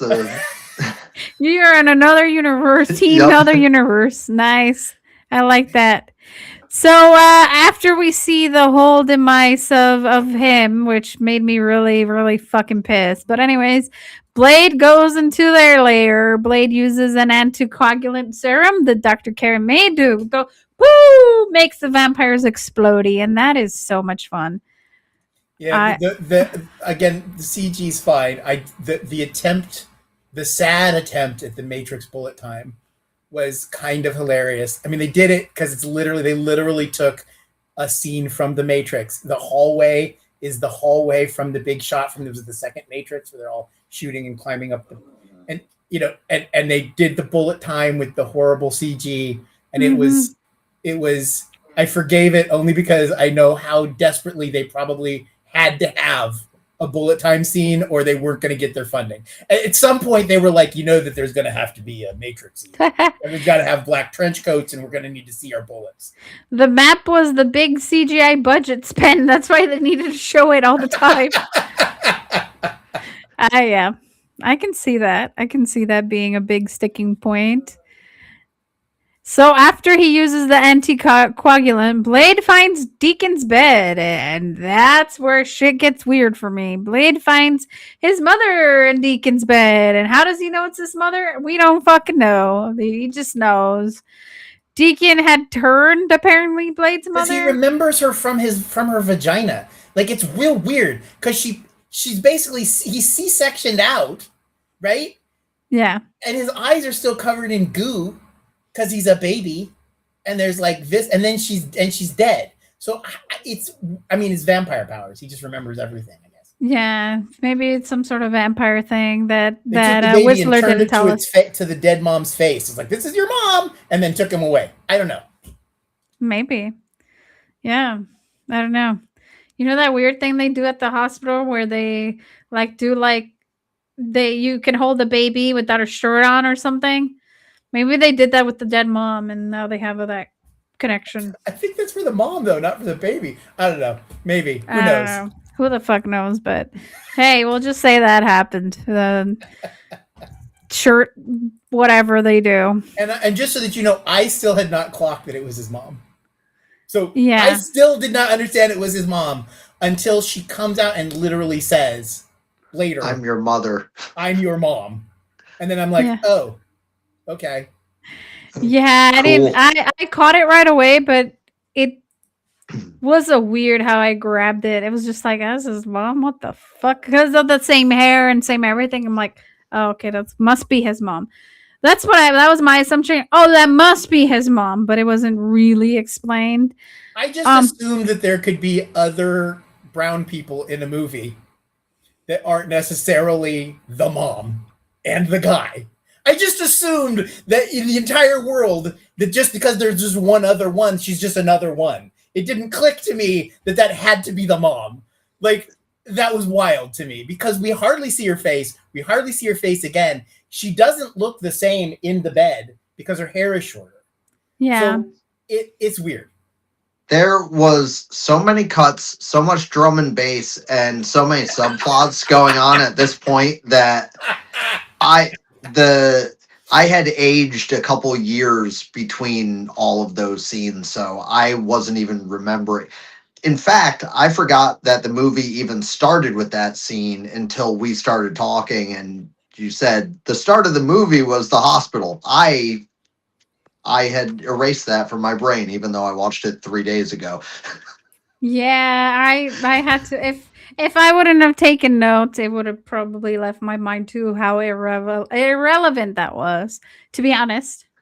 If Like we would have you keep bringing up stuff that I'm like, oh yeah, that did happen. The thing is, though, the problem I think with the movie is it's not irrelevant. It's literally the defining aspect of Blade's character, along with all of the trauma connected to it and the weird, like, still sort of like sexualization of his mom and all this stuff. It's all like, it's literally like the core foundational element of the character, but it's laid out so poorly, like you don't understand any of it as it's happening, which I feel like if they had done a better job with that, we would all feel very differently about Blade. Like, it would be a much more emotionally resonant character because they built this whole thing and they didn't make it like a dead lover and they didn't make it all these other tropes. They made it his mom, which is like a really on the nose thing to do, and they yeah. tied all this theoretical trauma that eggs him on, moves him forward as a character. But then they just like do such a shit job of like representing it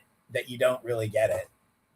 Yeah, it'd be like if in Batman or something, they're, someone goes to Batman's house and they're like, oh, who are those people on the wall? And he's like, oh, those are my dead parents. But anyway, here, check out my collection of swords.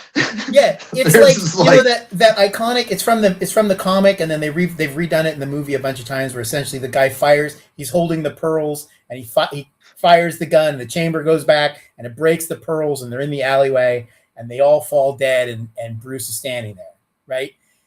And that's something that locks in your head. Or Spider-Man. Spider-Man is out there and he acts and he lets that guy go because he doesn't give a shit and he just wants his money. And then that guy goes and kills his uncle, right? And you end up there and he says those things. And that gives you all of that just that 10 seconds sets that character. And I think what the baby thing is supposed to be is that. It's supposed to be that defining moment. But you're like, well, it's a baby. It doesn't know shit. Like, it doesn't make any sense. And so then as you move forward, you're not thinking, oh, well, he's a baby, so clearly he remembers his mom. You're just not thinking that until way later. Yeah, I agree. I agree definitely. That was so fucking weird. So, anyways, Karen is yeah. So after we discover that that's Blade's mother or whatever, Deacon is the reason why Blade is a half vampire because he had bitten his mother. Deacon captures the weakened Blade. He takes him to the subterranean place called the Temple of Eternal Night. And Karen is thrown in a hole. And you know who's down in that hole? Curtis from the very has to- beginning. She has to confront her only other real relationship. She A has to dude confront that the she death doesn't of wanna- her because she wants to get with Blade. This is on so fucking on the nose. Like they just hand it all. So they throw her in a pit where her ex-boyfriend is there, and they talk about his emotional deal, and she finally gets to break away emotionally from her connection. There's nothing even keeping him in there. She beats him to death with a stick and then just climbs out. Like it's literally just there so that she can go fuck Blade. That's what it's for. This is your free pass. You've officially ended it with your ex-boyfriend who might have a wig. His hair is very weird. We're going upstairs. What I feel like is there's a reshoots because sometimes his hair looks like hair and sometimes his hair looks like a wig. So I feel like there was like a haircut and then a wig for a couple of things. Oh god. Anyway, and then she just climb out. So again, like the symbolism, it's barely even symbolism. Like it's like just in your face. Yeah.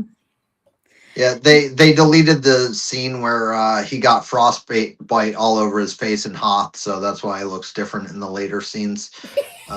Yeah, definitely right. Oh my gosh.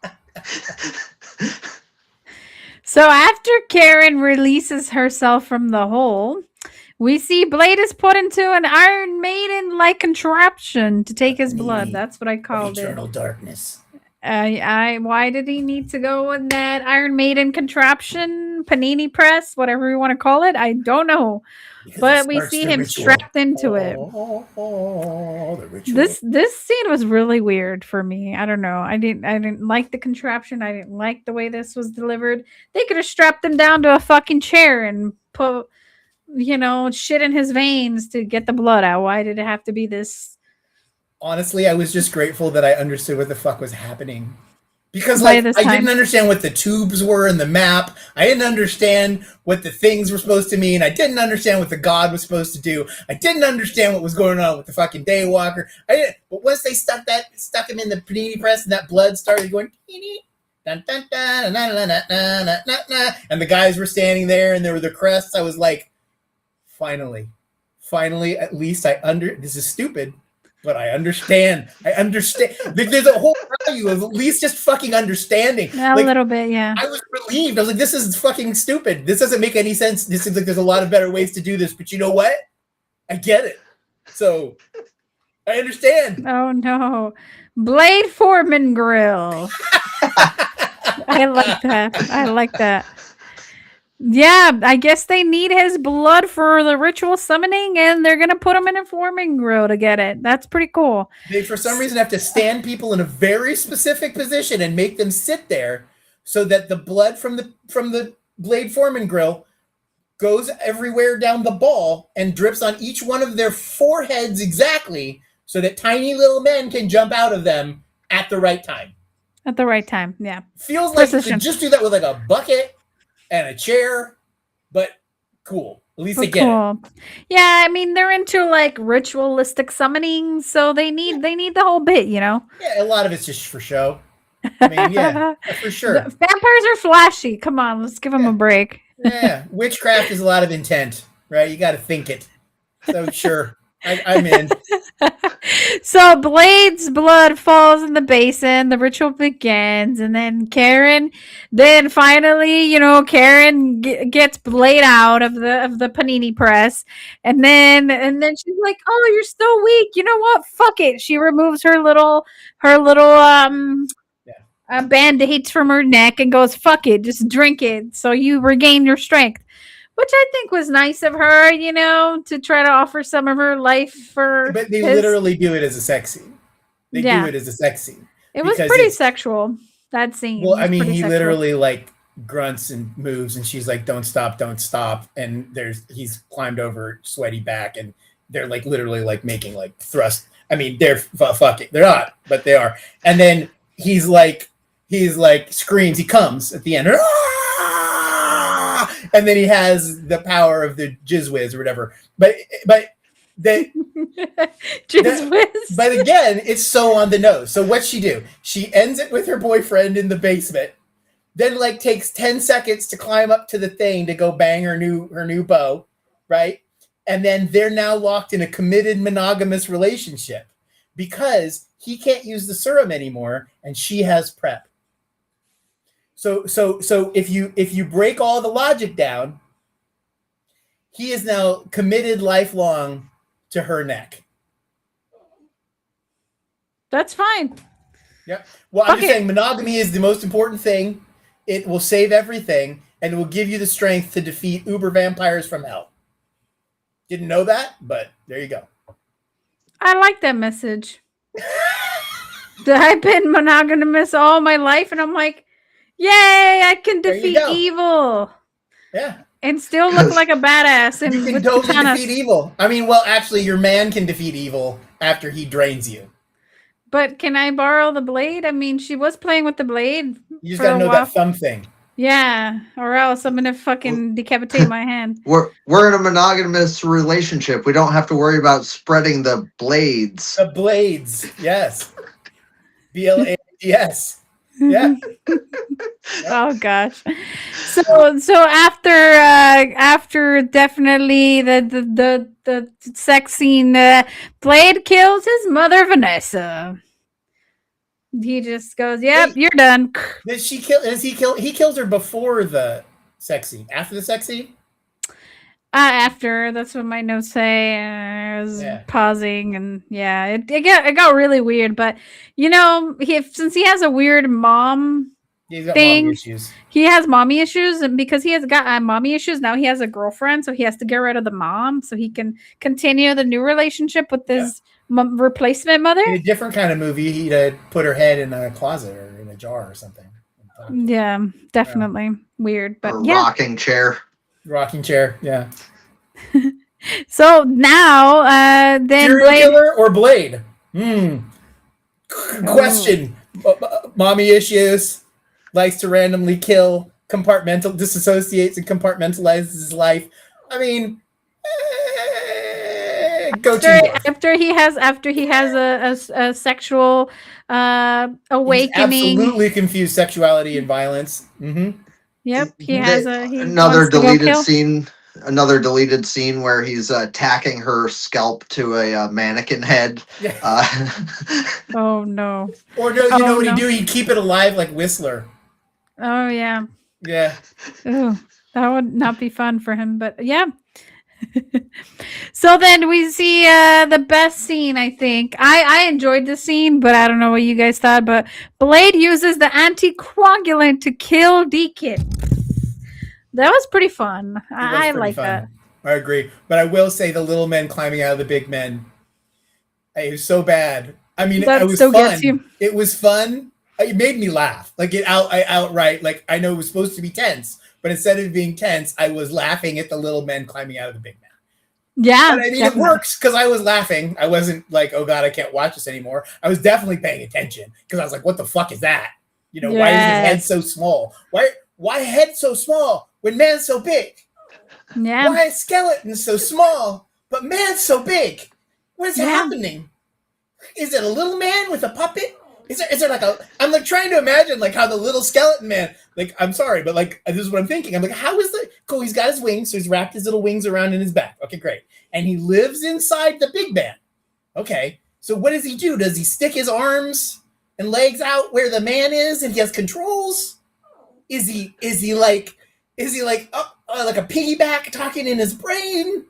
Like where does little man go? Where does little man live? Little man is too big to just be in a body. Little man is too small to operate big man's body. What the fuck? I really enjoyed Little Man climbing out of Big Man, but I think it distracted me from the actual motion picture. From the picture, yeah. It gave you all those like crazy thoughts, but it distracted you too much. I get that. And then I was just like, well, I don't know what to do anymore. What do you think, Al? How do you think Little Man lives in Big Man? I feel like he's somewhere between like all the little men in the Army of Darkness, the little mini Ashes, somewhere between that and like Quato. So like he's around his little back or something. Like, hello, how are you? Yeah, like let's do evil. He like like that. Yeah, he like crawls out from his armpit, All right. and then goes back, or he'll walk up the back of his shirt and maybe pop out the shoulder too. Like he's like whack-a-mole. You never know where he's gonna What he's come out doing? of. What do you think, Luna? How do you think Little Man? How do you think Little Man being Big Man? I didn't really think about that. I just kind of, But you know, Little when Man you is see, like it's like 2 feet tall, and Big Man is like 6 feet tall, I and Little Man is made of bone, so Little Man's not squishy. that scene was so bad that I just grabbed an eraser and like erased it out of my head and just went, no, we're not going to think about that. That's just horrible. I'll never Sometimes that's know how how you Little cope. Man being Big Man. No, I'll never know because my brain was just like not capable of thinking about it. It's just like, no, you're not going to think about that. Okay, brain, you win. Yeah, I was like, the logic just blew my mind, and then I just spent way too much time trying to figure out how Little Man being Big Man, and I never did. Well, if you guys know how Little Man being Big Man and you want to blow Scott's mind, please put it in the chat, and that way he can go back and read all your amazing I can comments. have a real life. I can live again, and not just think Yeah, about how Little Man can be in Big Man. exactly. So bless Scott with your knowledge about how Little Man is in Big Man. And the last thing that we see in this film, though, is Blade asks Dr. Karen for a better serum, not a cure. He does not want to cure his vampirism, guys. He loves hunting. He loves, and even he's told, "Hey, Blade, you really enjoy this, don't you? You enjoy the hunt." His mom tells him that you enjoy the hunt. He kind of does, if you think about it. He loves hunting vampires, and he does hunt in his own way. And he does not want a cure. He wants a better serum so he can live longer to keep doing what he's doing. I think he's a bloodthirsty killer. Yeah, He found a thing that a bloodthirsty killer can do that could be good. But the yeah, only thing he was missing was the bone zone. And then once he got the bone zone, and he can be a bloodthirsty killer, he wants both. he wants both. That's fair. And what else Yeah. is he gonna do? Can you imagine Blade, tax accountant? Like I don't know what Blade, HVAC repairman. Like it's not gonna work. He's way past mentally. He's way Yeah. past the ability to become a To hold plumber. hold a or normal job yeah. and a 9 to 5, accountant Blade, he's gonna slash the prices. No. Oh, that's Yeah, good. in the '90s, it was still really hard to get a job with head tattoos. Uh, Yeah, tattoos weren't as accepted, so I can see why Blade would not get yep. a job. He did have good hair though. He had really good Yeah, hair. he had good hair. He did have good hair. Who's the other guy who had the like checkerboard haircut in the movie? Wasn't there like a checkerboard haircut in the movie? There was the lady that had the little squared braid thing. Yeah. Those Yeah. are cool. Yeah, it was like, and it was shaved between the squares. And I'd like to just shout out to that Quinn cool. dude, because that Quinn, the guy who plays Quinn, he's a great actor and he's really good in this, and he's so likable. Is it Quinn, the redhead, the guy that keeps losing his hand over and over and over? Oh yeah. I think he really helps keep the movie grounded. I feel like if him and his comedy wasn't in there, it would have been even more like confusing and like lost, because you really do kind of like, or at least I did. I would kind of like ground back to him because he'd be telling jokes or doing something, or something stupid would happen to him. And without him, I think I would lose a lot of attention. Yeah, that is very true. That is very true. Well, we have come to the end where we went beat by beat for, all things Blade. We discussed the Blade Foreman grill, the little person and the big person, and a bunch of other things.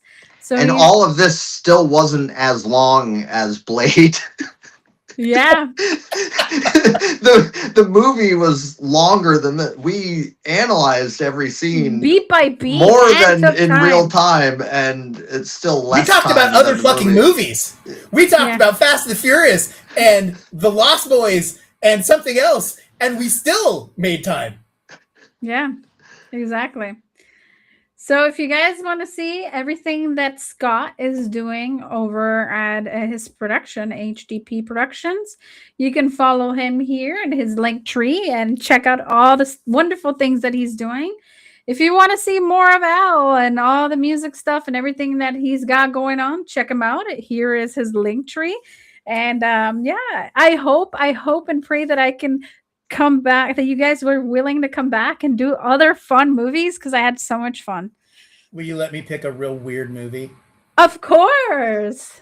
Like something that's just going to be just real fucking strange, and then you just can be like, Oh, yeah. And then I'm going to be like, what the fuck, Scott? That sounds great. Then I'll do it. Yeah. Yeah, that sounds awesome. Have you ever seen the stop motion Alice in Wonderland where they use like raw meat as the stop motion figures and stuff? No. Okay, yeah. Maybe we do something like that. That'd be good. Are you up for that, Al? Would you want to do that? Oh, absolutely. Okay, That's right up my. Right up your alley? Oh yeah. Right up your meat alley. Oh, you guys were so much fun. Thank you so much for joining me. I hope you guys have a great week. See you guys on Sunday, where I'll be doing a live with the director of Dragon, and we'll be discussing the film. So see you guys next time. Have a great one. Bye-bye. Thanks for hosting. This was fun. See you later, Al. And see you later, Scott. Bye-bye.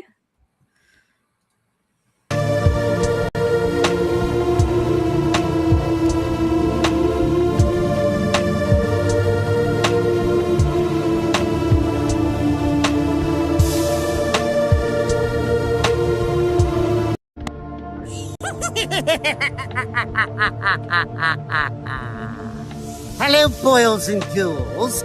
It's your old pal, John Kassir, the voice of the Crypt Keeper.